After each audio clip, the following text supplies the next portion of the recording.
Assalamualaikum, halo pioners, kembali lagi di channel saya. Channel akan memberikan seputar informasi cryptocurrency ataupun Pi Network ya.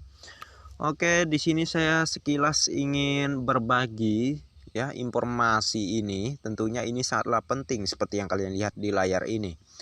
Namun jangan lupa ya, sebelum saya melanjutkan ke penjelasan-penjelasan penting lainnya, harap tekan tombol like dan subscribe-nya dulu, dan jangan lupa juga aktifkan notifikasi loncengnya agar setiap saya mengupload video terbaru ke depannya, tentunya Andalah yang akan lebih awal menerima notifikasinya ya. Dan terima kasih banyak ya atas partisipasi Anda di channel saya. Oke, di sini bisa kalian lihat ini adalah kode kalau kita menerima undangan KYC ya. Kalau misal di waktu kalian membuka aplikasi Pi Network ya dan ada notifikasi seperti ini langsung saja kalian lakukan ya. Namun kalau misal ya kalian menerima notifikasi seperti ini di malam hari gitu ya, akan lebih baik kalian jangan aktifkan dulu klik petirnya ya. Karena informasi yang saya dapat ya dari teman-teman, katanya kalau misal kita sewaktu menerima undangan KYC dan kita klik petir gitu ya, aktifkan mining, maka ini kita hanya diberi kesempatan selama 15 menit saja ya slot KYC-nya. Kalau misalnya di waktu malam kan biasanya susah, agak gelap ya, sedangkan melakukan proses KYC ini harus di tempat terang ya. Itulah syaratnya, karena malam tersebutlah yang bisa menyusahkan kita gitu ya dalam melakukan proses KYC, diperlukan siang hari. Oleh karena itu akan lebih baik kalau misal ada notifikasi saat malam hari, jangan dulu diaktifkan klik miningnya gitu ya. Jangan dulu diklik tanda petirnya. Kita tunggu sampai siang hari ya, ataupun pagi lah ya, setidaknya yang cuacanya sudah agak cerah gitu ya. Langsung saja lakukan proses KYC ini. Insya Allah dengan proses tersebut ya, kalian akan secepatnya lulus KYC. Banyak yang teman-teman dari referral saya cerita bahwa mereka nggak sampai berjam-jam ya sudah lulus KYC, yaitu dikarenakan mereka melakukan proses KYC dengan benar gitu ya di siang hari, dan juga mau mengupload foto KTP-nya itu nggak buram gitu ya. Oleh karena itulah mereka cepat lulus KYC-nya. Jadi inilah tanda kalau kalian menerima undangan KYC ya. Dan saya juga ingin menjelaskan terkait KYC-nya yang terpending ya. Nih, banyak di antara teman-teman yang bertanya mengapa KYC saya terpending sampai berbulan-bulan, Bang. Ya, dari yang saya jelaskan sebelumnya sudah dapat dicerna tentunya ya. Mengapa? Kemungkinan besar kalian saat melakukan proses KYC gitu ya, kalian itu seperti data KTP atau SIM atau paspor ya, yang kalian tempelkan yang di sistem KYC ini itu gambarnya buram mungkin ya. Oleh karena itulah KYC kalian terpending lama.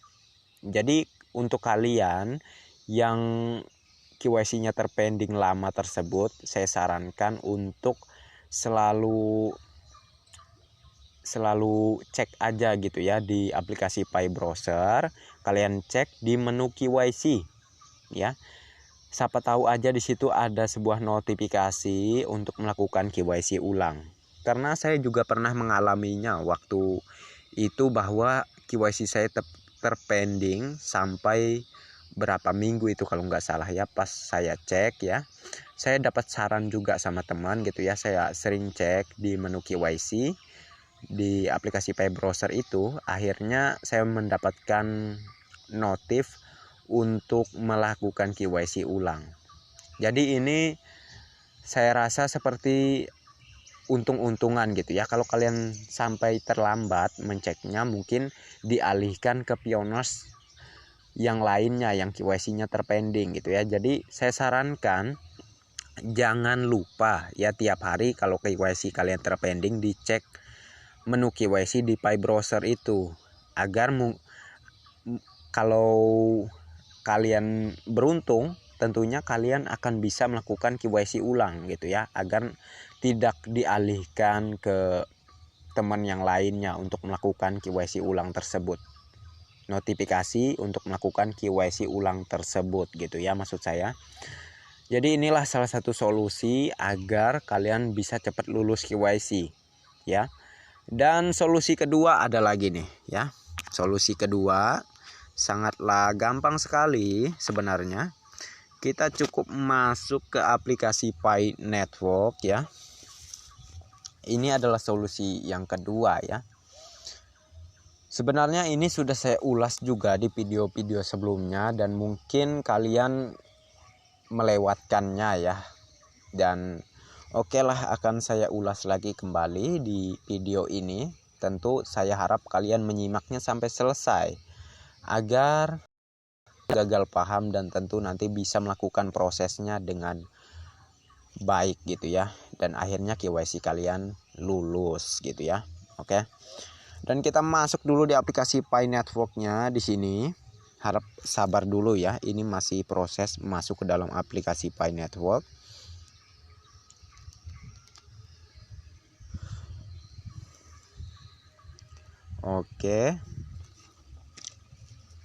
Oke, saya disuruh diaktifkan mining dulu ya. Oke, saya aktifkan dulu ya, klik tanda petir.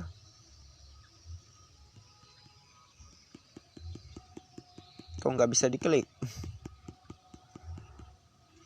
Oke, sudah bisa.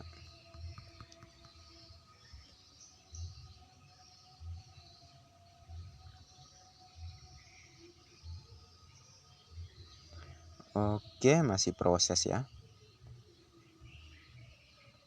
Oke, iklan sebentar gitu ya. Kamu ngapain sih?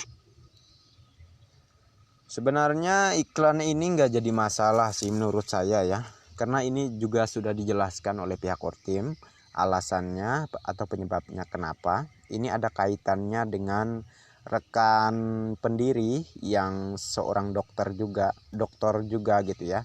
Kan pendiri proyek Pi Network ini sebenarnya ada 3 orang. Dr. Cheng Diovan, Dr. Nicholas Kokalis, dan siapa itu satunya lagi saya lupa. Itu ada kaitannya dengan yang satunya lagi itu dikeluarkan dari proyek ini. Ada kaitannya sekali mengapa Pi Network mengadakan iklan ini, karena ada sebuah kerugian yang terjadi waktu itu ya, keuangan yang nggak sengaja bocor ya, nggak sengaja terlalu berlebihan, keuangan nggak teratur keluarnya untuk proyek Pi Network. Akhirnya banyak sekali keuangan yang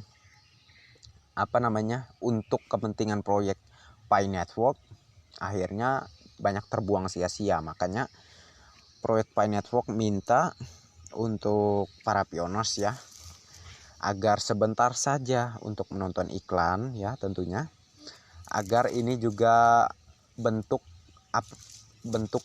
bantuan kita terhadap proyek Pi Network, agar proyek Pi Network ini segera menuju ke suksesannya gitu ya, atau ke open mainnet tentunya. Insya Allah dengan bantuan kita, dengan hanya mengklik mining dan nonton iklan sebentar aja tadi yang nggak sampai selesai juga, bisa langsung kita skip aja gitu ya. Kalau kalian keberatan tentunya karena iklan ini saja bagi saya sih terlalu dungu gitu ya. Hanya karena iklan banyak protes. Kalau misal waktu didiamin kayak gini muncul lagi iklan, itu baru bisa diprotes. Ini baru satu kali ngiklan aja kalian udah protes. Itu hal yang kurang baik menurut saya. Oke, kita ke temanya aja tadi ya. Mohon maaf saya banyak bicara di sini. Saya ingin menjelaskan aja gitu sedetailnya terkait Pi Network ini. Kita langsung saja ya ke tujuan yang saya maksud tadi. Kita klik di bagian garis 3 di atas ini ya. ini menjadi solusi untuk supaya kita bisa lulus KYC juga sebenarnya. Ke halaman dukungan ini ya. Nih, halaman dukungan ya. Tentu di aplikasi Anda semua ada terkait ini semua ya.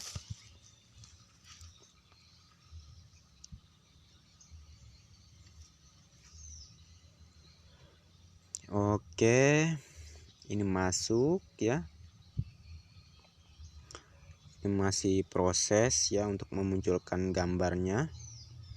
Nih ya, Pi Network Support Portal ya.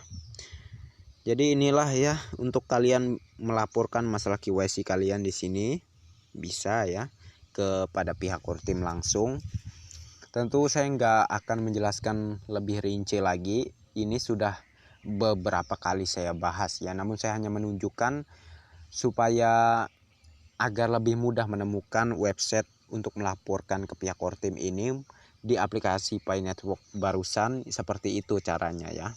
Saya sarankan kalian kalau mau mengakses Pi Network Support Portal ini melalui Chrome aja ya, Google Chrome, karena di situ akan lebih mudah menerjemahkan ke teks bahasa Indonesia gitu ya. Dan oke. Mungkin saya cukupkan sampai di sini dulu untuk informasi kali ini ya. Dan terima kasih banyak untuk Anda semua yang sudah mampir di channel saya.